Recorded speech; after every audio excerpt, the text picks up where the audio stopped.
As we begin 2026, we're taking time to look at the issue that's happening all across Utah, domestic violence. As you'll hear, it's especially prevalent during this season. Make sure we have 1 or 2 detectives that are on call and ready. This time of year can be a nightmare for domestic violence victims. Right after Thanksgiving, it gets really bad. Salt Lake City Police Sergeant Elizabeth Johnson works in the Domestic Violence Detective Division. I do think that the cases spike up more just right after the holiday. I think some people try to just kind of keep it together, especially if they have children. Everyone tries to get along more, but then right after it all comes out, so like the first week of January, it gets really bad. However, some family members and friends may know or suspect abuse is happening. So that's kind of where it started for me. That was the case for Joni Michael, a domestic abuse survivor. I knew I was in a bad situation, but I was too scared to say anything to anyone because he would threaten to kill my family and stuff. And then I just was embarrassed. Did your mom at any point try to intervene and tell you, you don't have to live this way? Did your father try to tell you that? Yeah, in their own special ways. Like with my biological mom, she's a little rough around the edges, love her dearly, but she's just like, why are you being dumb? You're being a dumb bitch, you know better. But with my parents, it was we love you. We see how great you are. You deserve more, right? We just wish you loved yourself. And I found out after the fact that Lindsay Hackford, another survivor, shared her perspective when returning to her then husband. my parents knew he had gotten physical and he was abusive, and so clearly they were concerned, but they had no way to get a hold of me. And if they did, I shut it down very aggressively because it was abusive the day I went back. There was no love phase. There was no nice. Hackford says she had to face the reality of her situation and decide to leave. But it was hard for me to accept that. And there was nothing that anyone was going to say to me to change my mind or make me leave any sooner. She advises family and friends of abuse victims to remember this and be there for them. Be that support person and just be there when they ask for help, because you don't know when that time is going to be, and maybe it's the time they leave, maybe it's not, but the time that you shut that person out, they probably won't come back to you. Or sometimes people don't realize that it is domestic abuse. They think because there wasn't physical abuse or somebody hasn't been hit yet that it's not domestic violence, and not realizing the layers of maybe isolation and financial abuse and emotional abuse that have happened before that. Ashley Taylor, executive director with the Refuge Utah, says people should look for the warning signs. It's always those changes where suddenly maybe they're not able to come out anymore and come out for a girls' night, and suddenly they're not allowed to do that, or they're using words like, well, I'm not allowed to spend money on this, or I'm not allowed to call these certain people. Taylor says it's important to approach the topic with victims very carefully. Because they're in that relationship, they're in a relationship with someone that they love. And from the outside, it may be something that you just want to say, they're not treating you okay. That's not a way you should be treated. But from inside the relationship, you love that person, right? And so hearing that may be very defensive, and sometimes they've been manipulated to say, no one else understands us, only I understand you. Right? So rely on me, don't rely on other sources. Just listening to them. Sergeant Johnson says keeping the communication lines open with victims is important and making them feel comfortable opening up about it. But also just telling family members and neighbors to make the victim feel comfortable in talking about it and not judging them for it, because I think it's only natural as human beings to be so frustrated. Why don't you just leave? We all know that he's awful or she's awful. Why don't you just leave? And then families starting to get frustrated because their family member or their loved one isn't listening to their advice. When it's just listen to them and just be that person. And when they are ready to leave, they will. But if you're not that person that just sits there by them and listens to them, then maybe they won't leave. Maybe they won't come to that conclusion. What would you tell someone who might be in a home where domestic violence is present and they feel hopeless and they see you? What would you tell them? There is hope. Sorry. There is hope. There is hope, and there are people that are here to support you and show you the possibilities. I think it's hard to see when you are isolated and in those situations that there's any sort of hope, but it exists, it's there. And we have advocates that are ready and waiting to talk through what choices do you have, what opportunities are there, what resources are there. You know in your heart of hearts that you deserve better. Joni Michael offers this message to victims struggling to leave their abusers. Just because you've made mistakes and maybe you stayed longer than maybe you should have, you're just trying to survive. And I'm proud of you for that. But please recognize that you deserve better. Over the years, police departments have evolved in how they investigate crimes and to offer help to people. In Utah's largest city, police officers assigned to domestic violence cases are incorporating resources to better support victims, while also not overlooking the importance of the human element. My husband and I have been having issues for the last year. I mean, domestic violence victims have kind of a different victimology. Sergeant Elizabeth Johnson is with the Salt Lake City Police Department's Domestic Violence Detective Division.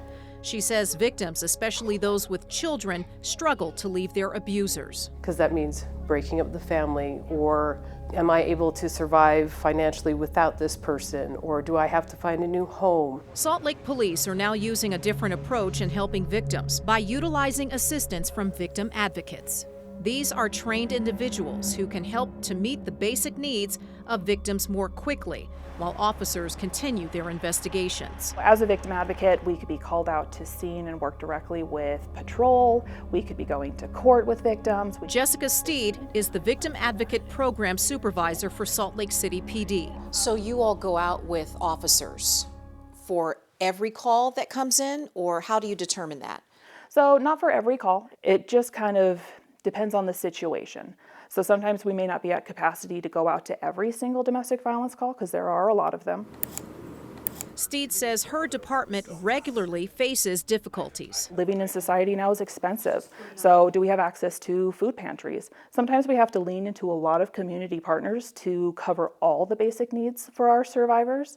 And sometimes they just aren't enough. We take in cases and investigate them with the knowledge that... Sergeant Johnson says her department has its challenges too, getting 450 to 500 cases related to domestic violence on average each month. Are you seeing more cases? Yeah, I mean, it feels like when I look at our stats, I feel like the strangulations specifically have gone up. Sergeant Johnson says out of the hundreds of cases sent to her department each month, she only has 6 detectives handling them. And the cases keep coming in. Despite the ongoing challenges, these two are determined to help as many domestic violence victims as possible. I always say let's look for small success in some of these, whether it be a victim was able to report that day and wanted to connect with us. You start the case at the very beginning, and I've seen them grow, go to therapy, and just survive, and I just think it's awesome, because what they've been through was horrific, but what's come out on the other side was just beautiful. It means a lot to me.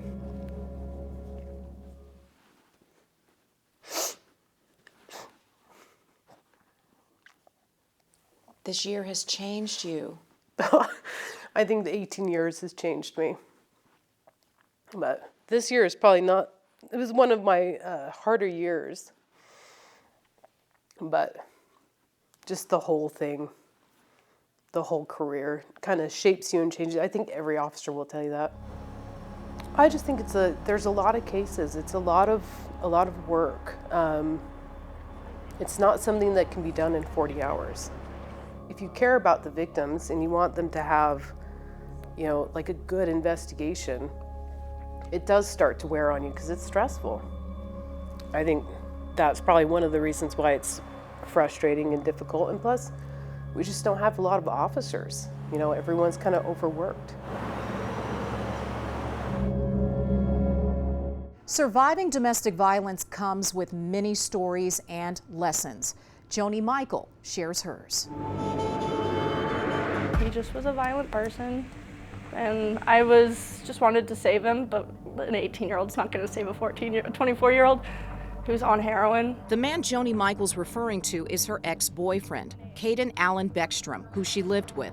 Their relationship lasted roughly 3 months, which turned into a living hell for her. He locked you up at one point? Yeah, he would keep me in our dog cage. For how long? Hours, overnight, like a day or two. It just kind of depended on what mood he was in. How large of a dog cage are we talking? Like, you know, you have to like be on like your hands, and you can't like stand up in it or sit. Like, you can kind of sit like that. Joni says that was the norm in their relationship. You couldn't get any water, you couldn't get any food. No, I wasn't really allowed to eat at that time. You weren't allowed to eat either? Because he wasn't eating because of the heroin. And his dad would send money, but all the money went to drugs and rent, so then we didn't have food for groceries. At what point did you realize, I need to get out of here? When he put the gun in my mouth. Joni soon discovered she was pregnant and broke up with Beckstrom following one of his arrests. And then he got out. And then I let him come back because he was gonna be homeless and didn't have any money, had nowhere to go, and I was like, whatever. And he asked me, you know, like, when can we get back together? And I was like, we're not getting back together. Like, I don't know where these ideas are coming from. And he picked me up and he threw me on the bed so hard that it broke the metal support bars underneath my bed. Joni says for an hour she struggled to protect herself. Him slamming me up against walls, punching me in the face. I know I passed out at one point in the kitchen. And he's huge. He's like 6'4", and he was like 200 pounds at the time. And he just grabs me, and I just remember my feet not touching the ground anymore. And like, when you're screaming that much at somebody and just screaming in general from pain and the adrenaline's going, it's hard to catch your breath as it is. You feel like you ran a freaking marathon. And then I just remember that god-awful blue paint, just staring at it and being so mad that that was the last thing I was gonna see, and just apologizing to my baby. And then, Salt Lake City police, open the door. He drops me, runs to the other side of the house into his room. Hey, come out here. Ma'am. Come out here, let me see your hands. Put your hands up. Police arrived just in time. A neighbor heard Joni's screams and called 911, which saved her life. You got me on the phone. What's up, bud? What's up? More than 10 police officers had to stop Beckstrom. He was put in a restraint device. A spit mask was put over his head. You good?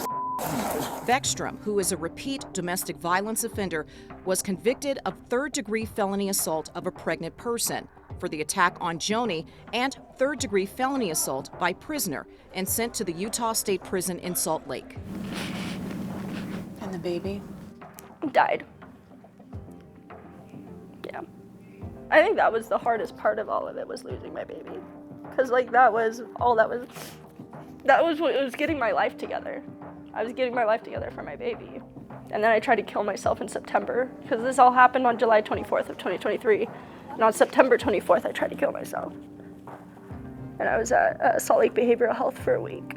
No, I was only there for 4 days. Joni found strength to move forward with her life and carries a message to anyone dealing with abuse to find a way out. What I would have to say is, you know in your heart of hearts that you deserve better. Even if you don't love yourself now, you deserve the chance to love yourself. Because I finally accepted that, like, no, like, you deserve to be treated like the princesses in the Disney movies. You deserve to not be scared to fall asleep. You deserve to love yourself. Just because you've made mistakes and maybe you stayed longer than maybe you should have, you're just trying to survive. And I'm proud of you for that. But please recognize that you deserve better. Resources and shelters designed to help Utah's domestic violence victims are facing an uphill battle. I visited one such place to find out why. Now, come out, let me see your hands. Put your hands up. For nearly 40 years, thousands of victims of physical or sexual violence have turned to the Refuge Utah for help. I felt like I didn't deserve it. Including Lindsay Hackford, a domestic violence survivor of Spanish Fork. She, with her 3 children, received housing assistance and escaped her abusive husband. And that was huge to me being successful, because it helped me regain the confidence in being a mom and being my own adult. And I still attribute them and my victim's advocate to the 2 things that made me successful in leaving him and staying gone. We've consistently seen an increase, especially in the crisis calls that we're getting and people looking for help. I met Ashley Taylor, Executive Director for the Refuge Utah. Discussing domestic violence, is that taboo in Utah? I think for a while it was.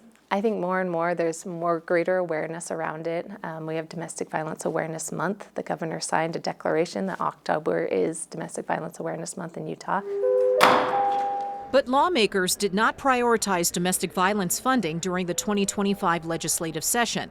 Millions of dollars in cuts or reduced funding impacted various programs and initiatives designed to help victims. I just want my kids and I want to leave. I don't want to be. Like Lindsay. I'm terrified. I'm so scared. I passed a bill 2 years ago. 2 lawmakers earlier this year told 2 News that was unacceptable. If the shelters are just saying, sorry, we're full, that's a failure, and I do feel partially responsible for that. We had a tight budget year, and then at the end of the session it got much tighter because about $100 million that we were counting on spending all of a sudden disappeared. I don't know what pulled the funding toward the end of the budget process, but I'm going to find out. I do think that we should prioritize domestic violence funding because it is a significant problem.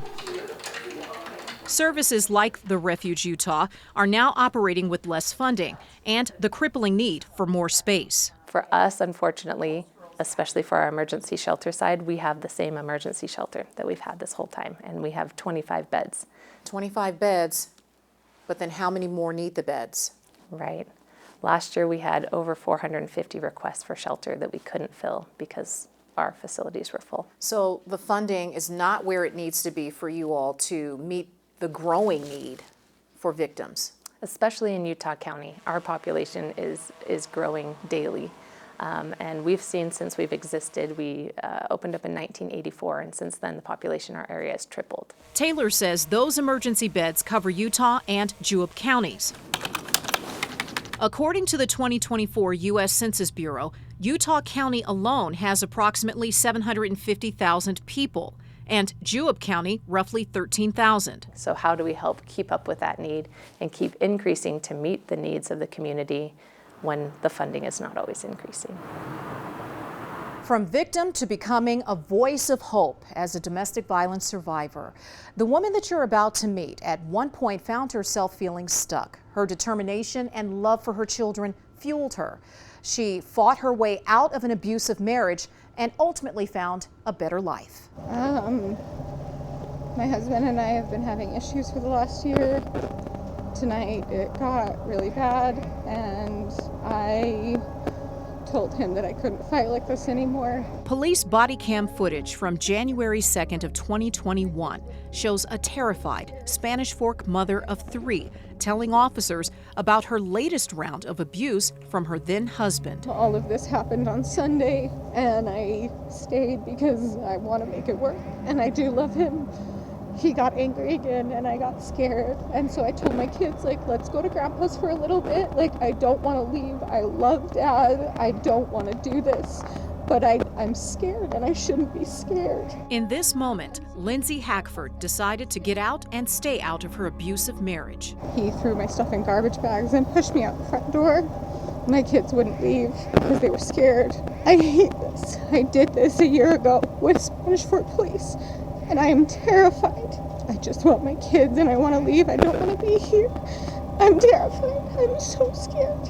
Not long after this encounter, Lindsay got the help she needed. As soon as my jury trial concluded, I had received services from the Refuge Utah, and when I left, they were able to get me and my children into an apartment within 6 days of his final arrest. According to the National Coalition Against Domestic Violence, each year, an estimated 10 million people are physically abused by an intimate partner. And the first time that he got physical with me was October 31st, 2019. More than 1 in 3 women and 1 in 4 men in the U.S. have experienced rape, physical violence, and/or stalking by an intimate partner in their lifetime. And I did go stay with my parents, and I did tell them, you know, he hit me, he was physical. They knew all of that, but I chose to go back. And when I did go back, I cut them off completely. I had no communication with them from Christmas until after his arrest. I think it was a couple days after his final arrest that I ended up calling them. Women generally experience the highest rates of intimate partner violence from ages 18 to 24 and 25 to 34. Did he hit you tonight?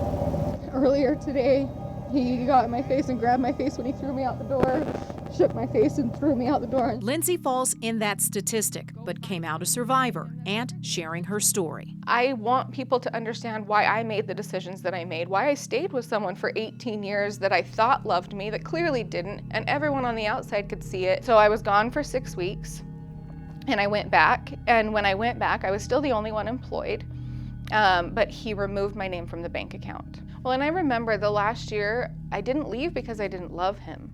I left because I know I would have died if I would have stayed.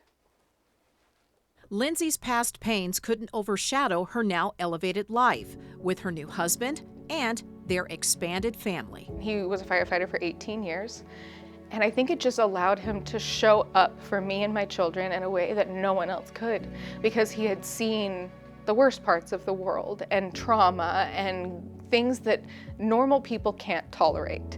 And no matter what we said, no matter what emotion we were feeling, he was able to hold space for all of us. Lindsay's message is simple. There's hope, and she knows she's reaching people. I have so many people that message me and just say, like, I wish I was that brave. I wish that I could say the things that happened to me. And I think it just makes me kind of angry, because that was my life. I didn't ask for any of that to happen to me, but I should have every right to talk about my experiences. In closing, it's been said for many people, the toughest part in getting help is asking for it, and that takes courage. We're putting up a lifeline to help you make that first step, a phone number, connecting you to a person who can help guide you out of abuse. And remember, help is available. We want to thank you for joining us for this 2 News special. I'm Jamie McGriff.